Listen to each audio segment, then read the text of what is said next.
Have you ever performed at an open mic before? Man, look, I used to have my own open mic. I used to throw open mics. Oh, you did? I had 2.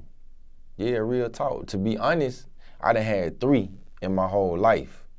But I started out with 2 when I was really just first starting on the scene in Atlanta like that. Now, I had 2 open mics. Now that's interesting. Why would you, an up-and-coming artist at that point, throw an open mic for other up-and-coming artists? What was the strategy there? Was that just like a hustle to make money? No, it Or was was a that smart something deeper move. than- Like, I used to go to Club Crucial, you feel me? And so I was just killing that shit, you know what I mean? Like, I just noticed simple things, like I had CDs, niggas ain't had CDs. I had flyers and t-shirts and a crowd of, you know what I'm saying, a team, you know what I'm saying, maybe 9 people coming with me to go and do anything I was doing. We would walk through the mall and just promo and shit like that, you know? And so I started to say, damn, you know, these people keep going to these open mics, but they not really getting nothing really out of it, you know what I'm saying? Like, they just going every week. I see them back every week, ain't shit changed.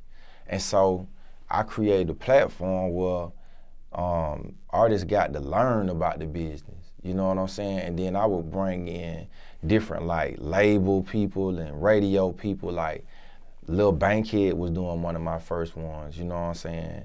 At the time, Lil Bankhead was I think he was like new in the radio, you know what I'm saying, then.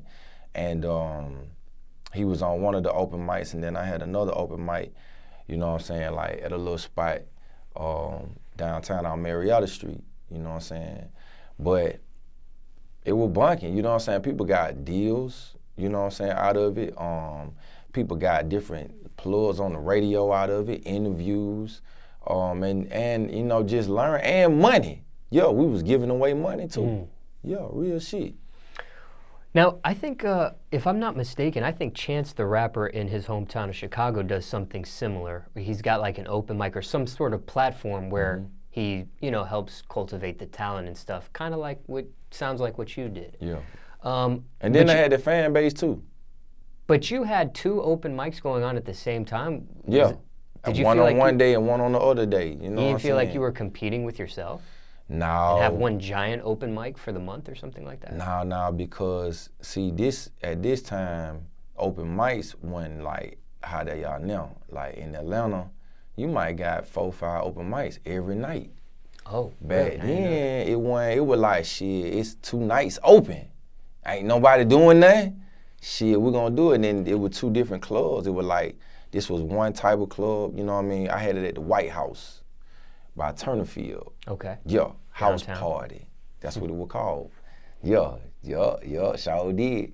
And goddamn, that shit was lit. And then I had another one, like I said, out Marietta Street by this club. I can't even remember the name of that motherfucker now. But yeah, I had 2 going on. Why'd they stop? I just got tired of doing it, you know what I'm saying? Like, you know, I had to focus on some other things, you know what I mean? And then I came back, you know what I mean, and me and Diana Swinebeck, we did the fan base. Okay. Yup, which was a dope event, you know what I'm saying? We did it again and did something that was innovative in the city that everybody, you know, caught the wave. When you were doing your open mics, was it weekly or was it monthly or? The one back in the day, that was weekly then, Okay. you know what I'm saying? But when I did the fan base, that was monthly, yeah. Now, these days, is an open mic worth it for an upcoming artist, an independent artist, somebody trying to get signed or somebody just grinding? Yeah. Open mic worth it, showcase worth it. You know, like somebody told me a long time ago, you gotta dominate, you know what I mean, the lane or, you know, the phase that you in or you own. And so I feel like before you move on to being whatever, you know, this independent artist that's got shows you getting paid for and touring or whatever, shit, you gotta dominate the open mic scene. Unless you just come in with a hit and you just bypass all that, which is possible. But if you're gonna start a new career and you don't got those things, you know, it's not the open mic that's bad, it's the people that either 1, not teaching them, or 2, you know, as an artist, you should go in there, you know, with a game plan. You know what I'm saying? Like, you should be going in that shit like, I'm gonna get better. I'm gonna bring more fans. I'm gonna have the best fucking show this week, whatever that is. Do that, you know what I'm saying? Like, just don't go every week, like, and just be there. Shit need to be progress, you know what I'm saying? Well, my question to you is when I've been personally to an open mic before, the crowd at an open mic is usually very industry. It's other artists or other rappers, maybe DJs, maybe some record label people there, some other industry tastemakers.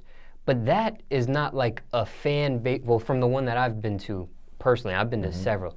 They're not like just a broad range of fans like you would see at a concert, right? It's a very industry feel. So some people, when they perform, especially if it's their first time performing to a crowd like that, that can be a very discouraging crowd, especially if they're not engaging the crowd or the crowd is not feeling their music. How does one deal with that type of crowd? Obviously, when you think of a crowd, people think of a concert atmosphere and that sort of thing, but if somebody's watching this, never been to an open mic and they're thinking about doing one, it's not, a concert crowd, it's an industry crowd. So how does one deal with something like that? I'm gonna tell you a story. It was two men, they went to Spain. They went over to Spain, they were shoe salesmen. And they went over there and were like, nobody don't wear shoes over here. One dude said, damn, that fucked up, we ain't gonna sell no shoes. The other dude said, man, that's great, we could sell shoes to everybody. It's all about how you look at it. Cause when I go, if I'm performing in front of some artists, I'm gonna win them too. You feel me? When I get out stage, they gonna be like, bro, killed that shit. Or they gonna want a feature or whatever it is. So wherever you at, like, you know what I'm saying? You gotta dominate that shit no matter what. I don't care who in the crowd, I'm gonna do my thing and turn up every time. I see. Any advice to somebody watching this and maybe attending an open mic or performing at an open mic for their first time? Any advice, any do's and don'ts you would say to that person? Regardless if it's a rapper or a singer or whatever the case may be. Just somebody's first open mic experience. Hey, always put your best horse first, cause you never know when you get a second chance to ride. Okay. For sure. Yeah. Put that in your pipe and smoke it. Any other advice other than that, or that's all you I'll leave him with that. You need to fucking go and think about that shit. Yeah.